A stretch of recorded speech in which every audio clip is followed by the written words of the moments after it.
गुरु भगवान की जय, श्री कृष्ण की जय, माँ पीताम्बरा की जय। एक बार साधकों, मैं महेश शर्मा आप सभी साधकों का आपके इस चैनल पर हार्दिक अभिनंदन करता हूं। साधकों मैं आशा करता हूं कि आप अपने परिवार में कुशल पूर्वक होंगे। साधकों आज 1 महीने से अधिक हो गया आपसे मिले बगैर, और चैनल के माध्यम से मैं आपसे नहीं मिल पाया, तो इसके लिए क्षमा चाहता हूं साधकों मैं आपसे। क्योंकि साधकों मैं इन 1 महीने में बहुत ही बिजी रहा हूं और मैं आपसे नहीं मिल पाया, इसके लिए मैं आपसे क्षमा चाहता हूं। प्रिय बंधु, कल नवरात्रि का समापन हुआ है, आज दशमी है। तो सबसे पहले मैं आप सभी साधकों को नवरात्रि की शुभकामनाएं देता हूं, दशमी की शुभकामनाएं देता हूं साधकों। और मैं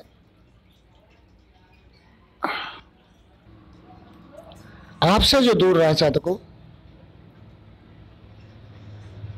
तो मैं आपको बता दूं, मैं साधना रत था, साधनाएं मेरी चल रही थी साधकों, और अभी अनुभव चल रही है।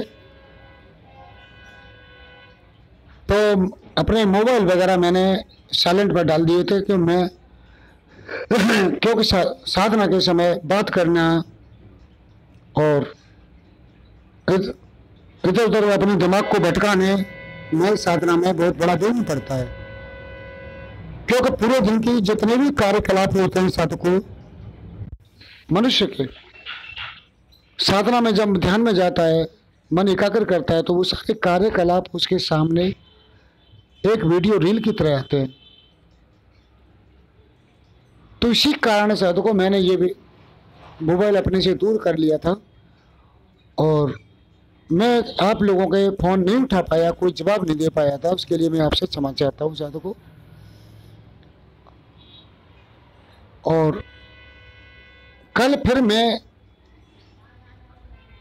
साधना के लिए हिमाचल प्रदेश जा रहा था। तो जिसके सहारे जा रहा था उस आदमी ने एंड टाइम पर मुझे धोखा दिया, इसलिए मैं रुक गया। अब 2 दिन बाद साधकों फिर मैं साधना के लिए यहाँ से निकलने वाला हूँ, और हो सकता है मेरी आपसे दोबारा फिर मुलाकात ना हो वीडियो के माध्यम से। क्योंकि साधकों समय वो आ चुका है कुछ करने का। अब तक सिखाते सिखाते मुझे 4 साल हो गए साधकों। साधनाओं का परीक्षण किया, डाल दिया, साधनाओं का परीक्षण किया, डाल दिया, लेकिन की कोई नहीं। अब साधकों मैं जानता हूं इस चीज को कि यदि एक बार साधना छूटती है तो वो 5 बार करनी पड़ती है साधक को, तभी सफल होती है। अब एक बार का तो समय नहीं मिलता है किसी के पास, बड़ी मुश्किल से होती है। 10 दिन की, 15 दिन की जो भी साधना, बड़ी मुश्किल से समय निकलता है। अब 50 दिन कहां से निकल के आए साधकों? और 50 दिन व्रत रखना, अपने भोजन पर नियंत्रण करना, नींद ना आना, शारीरिक थकान होती है अंदर से। मानसिक थकान आपको नहीं होगी, हाँ तो बल बरकरार बना रहेगा, लेकिन शारीरिक थकान बहुत हो जाती है, शरीर सूखना शुरू हो जाता है। तो साधकों मैं इस वीडियो के माध्यम से जो बात कहना चाहता हूँ वो मैं आपको कहना चाहता हूँ। हजारों साधकों ने मुझसे त्रिकाल विद्या के बारे में पूछा, त्रिकाल विद्या की साधना मांगी साधकों, लेकिन ये साधना मैंने अब तक गोपनीय रखी, मैंने किसी को दी नहीं। एक जो क्या नाम है यादव थे, वो 2-3 साल पहले जो उन्हें कराई थी, उन्हें देने के बाद आज वो साधकों उनकी वो आज अरबपतियों की गिनती में है।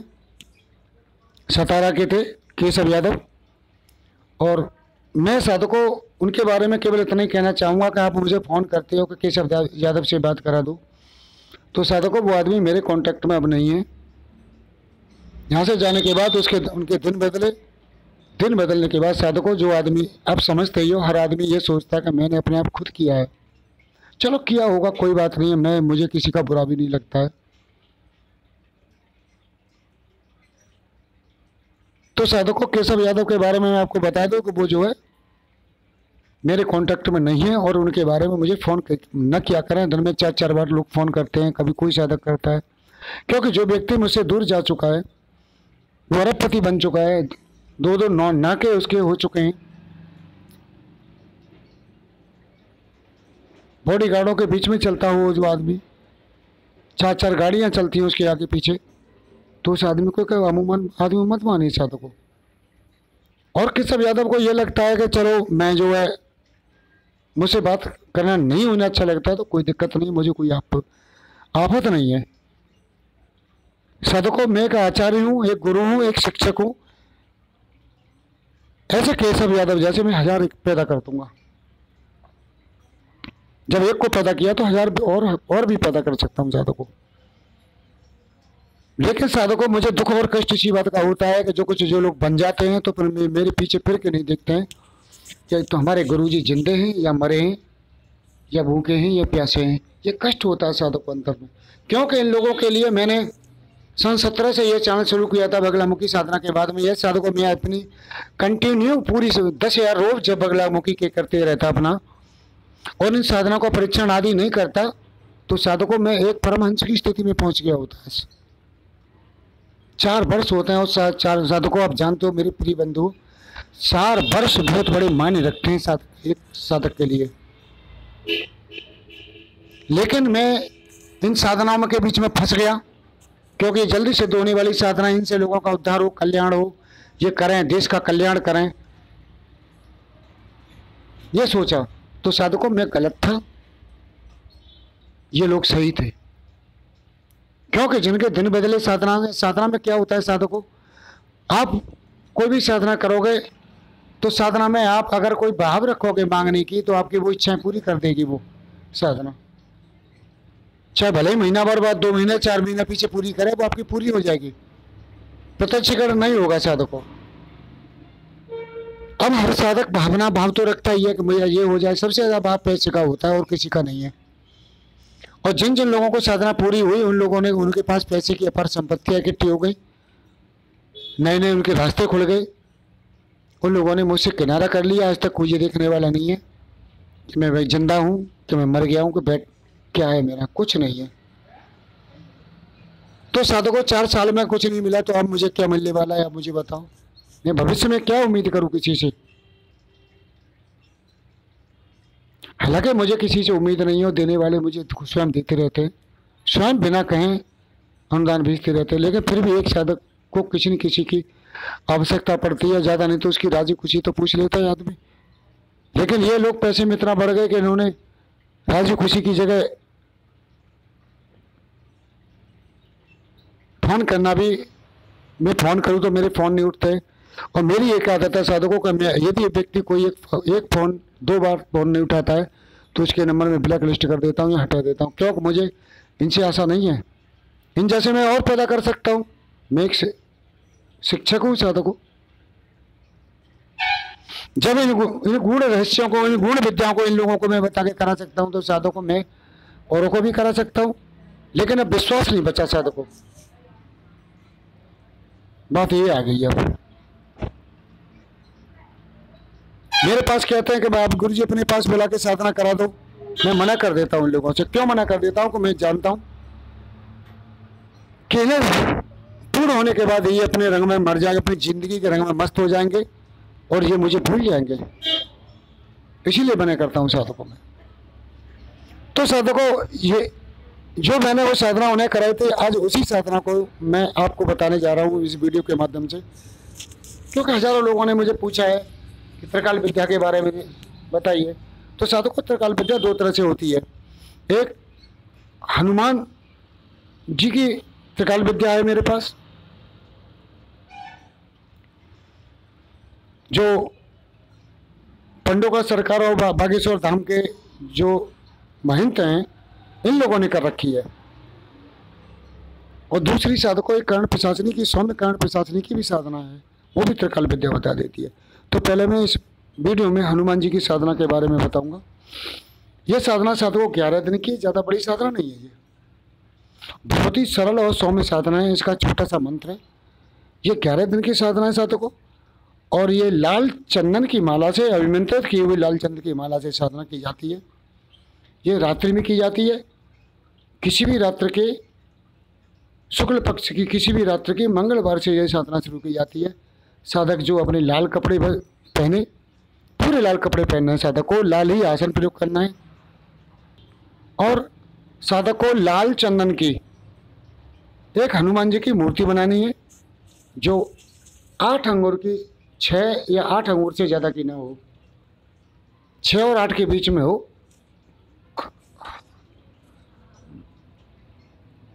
ऐसी मूर्ति की प्राण प्रतिष्ठा करनी है विधि विधान के अनुसार।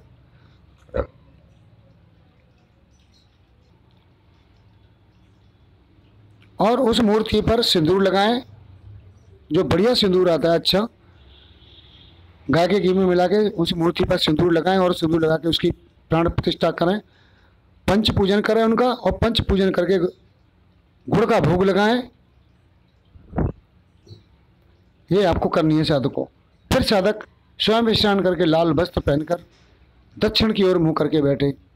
ये साधक जो मूर्ति स्थापित की जाएगी उसका मुंह उत्तर की तरफ हो, आपका मुंह दक्षिण की तरफ हो। और जो भोग साधक को लगाया जाएगा, जो हनुमान जी को भोग लगाया जाएगा, उस भोग को 24 घंटे हनुमान जी के सामने रखने दें। और इसके मात्र 1100 मंत्र रोज करने, ज़्यादा नहीं है। मैं जानता हूँ 1100, 1000, 1 घंटे का नहीं है 1100। 1 घंटे में नहीं तो 2 घंटे में हो जाएंगे। बहुत छोटा मंत्र है। इस तरह उनकी साधना करनी, उस उपासना करनी है हनुमान जी की। और 24 घंटे जो हमने जो भोग लगाया है साधक को, वो 24 घंटे बाद उस भोग को उठा लीजिए। अब दूसरा भोग लगा दीजिए। और जो तुमने रोज भोग को, जो पहले भोग को उठा के रखते हो, वो किसी शुद्ध पात्र में इकट्ठा करते रहें। और जब अनुष्ठान पूरा हो जाए तब उस भोग को गरीब ब्राह्मणों को दान कर दें। यह साधना साधक को बिल्कुल निर्जन स्थान में होनी है, या बिल्कुल निर्जन कमरा, उसमें कोई पैर न मारे, वरना मृत्यु हो सकती है। जो भी अगर उस कमरे में घुस गया उसकी मृत्यु निश्चित हो जाएगी, क्योंकि हनुमान जी को उस विकराल रूप को सहन नहीं कर पाएगा, देख नहीं पाएगा।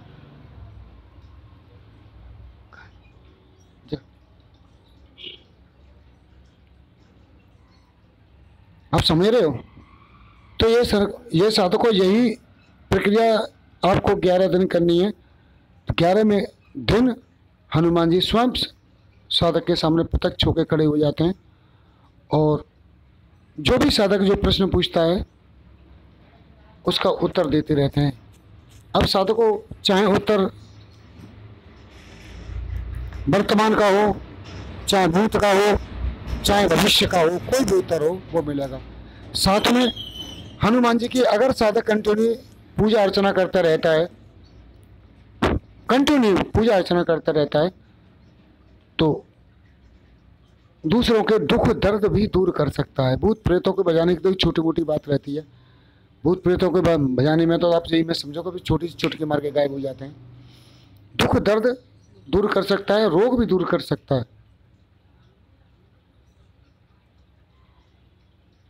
लेकिन साधकों इसमें साधक पैसा ना ले, और पैसा भी ले तो इतना ले आटे में नमक, जिससे उसका गुजारा चलता रहे। अब क्योंकि साधक को पूरे दिन कोई आदमी सैकड़ों लोगों को ऐसे ही देखता रहेगा तो उसके बच्चे क्या खाएंगे, ये भी तो नियत ही है, उसमें कोई गलत बात नहीं है। एक नियत फीस बना ले अपनी, और नियत फीस लेके ये साधना साधकों को करते रहे। यही साधना साधकों पंडोकर सरकार और जो बागेश्वर धाम के जो महंत हैं उन्होंने कर रखी है।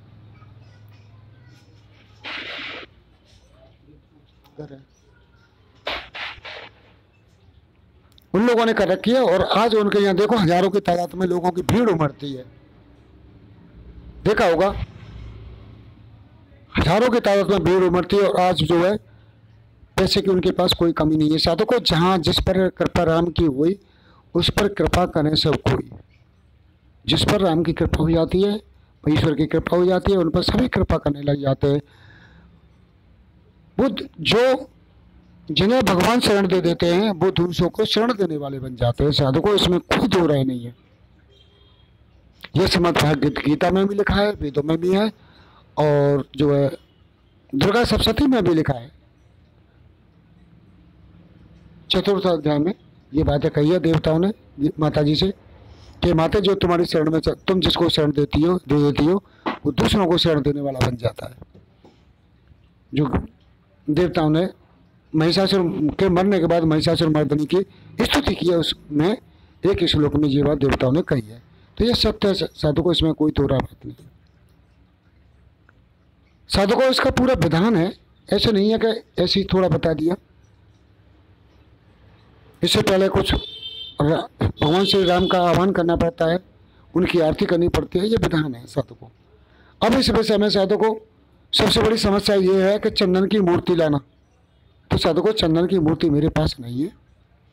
चंदन की मूर्ति की जगह अगर साधुकों ऐसा कोई मंदिर मिल जाए जो एकांत हो और जो आपका मुंह दक्षिण दिशा की हो जाए हनुमान जी के मंदिर में, तो वहाँ बैठ के आप साधना कर सकते हो साधकों से। ये परिचय साधना मैं पहले करा चुका हूँ ब्रह्मांड घाट पे, उसके बाद मैंने नहीं कराई, क्योंकि जब एक ही के आचरण गलत हुए तो इसीलिए साधकों में किसी को अपने साथ ले जाने की मना करते हैं। लोग पैसा देते हैं मुझे, मैं मना कर देता हूँ कि मेरे पास जाने को समय नहीं है, क्योंकि मुझे मालूम है कि आदमी के आचरण बदलने में देर नहीं लगती है। मैं परिवार छोड़ के दुखी सुखी होकर उन्हें उन लोगों को कष्ट भुगता हूँ, मच्छरों में गरीबों में झुलसता हूँ, उनको साधना कराता हूँ, और जिनको कब हो जाती है वो लोग मस्त हो जाते हैं इस दुनिया में। तो साधकों, वीडियो बड़ा हो गया, 17 मिनट का हो गया। इसी वीडियो के साथ मैं आपसे विदा लेता हूँ। अगले वीडियो में फिर कल मिलूंगा आपको साधकों, और हो सकता है परसों के बाद हम अपना मिले, जो कल एक वीडियो और देता हूँ मैं।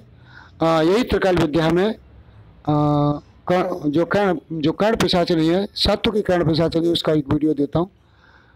तो साधकों फिर मिलेंगे। ये वीडियो कैसा लगा आप मुझे अवश्य कमेंट करके बताएं।